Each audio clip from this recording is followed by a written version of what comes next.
So bakit nga ba magaganda ang katawan ng mga karpintero or ng mga kargador? Isa or dalawa or tatlong kargador na may magandang katawan. Porke may nakita kang ganun tatlong tao, wag mong lahatin na ang kargador is maganda ang katawan. Hindi lahat. Or sa karpintero, hindi lahat. Ang ginagawa kasi nung iba is ini-specific nyo kung sino yung mismong tao. Nakakita lang ng isang magandang katawan, so damay na yung isang buong mundo ng kargador. So pag sinabing kargador is maganda agad ang katawan. Yun agad ang tatatak sa isip nyo. Ang nakakainis lang kasi dito, yung mga beginner, is nagagaya yung maling mindset na yun. Wag po kayo maniniwala sa ganun, na hindi na kailangan magbilang ng calorie or hindi na kailangan mag-gym or kumain ng masustansya para makuha yung ganong katawan. Yung mga sinasabi po kasi ng ibang tao na kargador, karpintero, is genetics po yun. Pag sinabi pong genetics is, ipagpalagay nyo ng ganito, gifted yung taong yun. Kahit magbuhat siya ng magaan, or kahit nga hindi siya magbuhat ng kahit ano may muscle na siya, or mabilis siya mag-build ng muscle dahil pinanganak siyang ganun. So ito pa, isa pa example ha. Meron kang tropa na nagbabasketball, pero ang laki ng binte. Hindi naman nag-gym pero ang laki ng binte. Or kahit sa hindi binte, kahit katawan. Malaki muscle sa katawan pero basketball ang ginagawa. So yun nakuha nyo, di ba? Genetics yun. Pag sinabing genetics, hindi lang siya namamana sa nanay or tatay, pwede mo rin siya mamana sa ibang henerasyon, basta kadugo mo. Nakuha nyo? Ganun din sa bodybuilding. Depende po kasi yun. Huwag nyo kasing i-glorify yung nakita nyo na kargador. Porque may nakita kayong specific na isang tao na kargador na ang ganda ng katawan, para kasing ang pinupunto nyo is ang buong populasyon ng kargador sa buong Pilipinas is maganda ang katawan. Or majority nyo agad,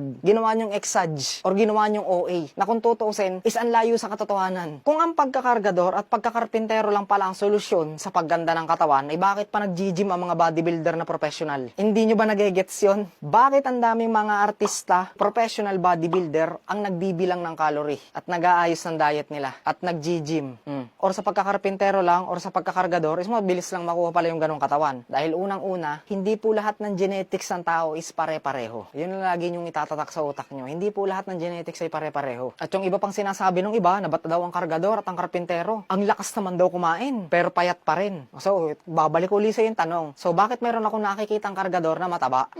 Specific ka Pinipili mo Yan ang tatandaan nyo. Porque nakakita ka ng karpintero nakaupo doon or kargador, tapos makita mo lamon. Lamon kumain. Hindi ibig sabihin nun is marami yung kinain nila. Example ako, magsandok ako ng pagkain, 500 calorie. Malaki ba yun? Hindi, maliit yun. So, kainin ko siya lang mabilisan tas lamon. Anong tingin mo? Optical illusion. Ang magiging tingin mo doon sa ginagawa ko is malakas akong kumain. Pero kung tutuusin, hindi. Bakit? Dahil 500 calorie lang yung kinain ko. Gets mo? Wag mong ikukumpara yung lakas ng kain sa bilis ng kain or sa paglamon. Dahil depende yun sa laman ng pinggan. Lagi nyo natandaan. Hindi porke nakakita ka ng nakaupo doon na lumalamo ng sobrang dami, ibig sabihin, nasa calorie surplus yung taong yun. Hindi mo yun malalaman. Pag yun ay nakakita mo ng kumakain siya ng mabilis or ng malakas, pero payat siya, isa lang ibig sabihin nun, wala siya sa calorie surplus. Talagang mabilis lang siyang kumain or madami siyang sumubo ng pagkain. Kasi ang pagkakargador at ang pagkakarpintero, normal talaga na kumain ng malaking subo or mabilis. Alam mo kung bakit? Dahil nakakapagod yung trabaho nila. Sobrang nakakapagod yun. Lagi pa rin mananalo ang calories in versus calories out. So, ayun lang. Ulitin ko lang, sa lahat ng mga beginner, wag po kayo maniniwala sa ganong sabi-sabi. Paano kung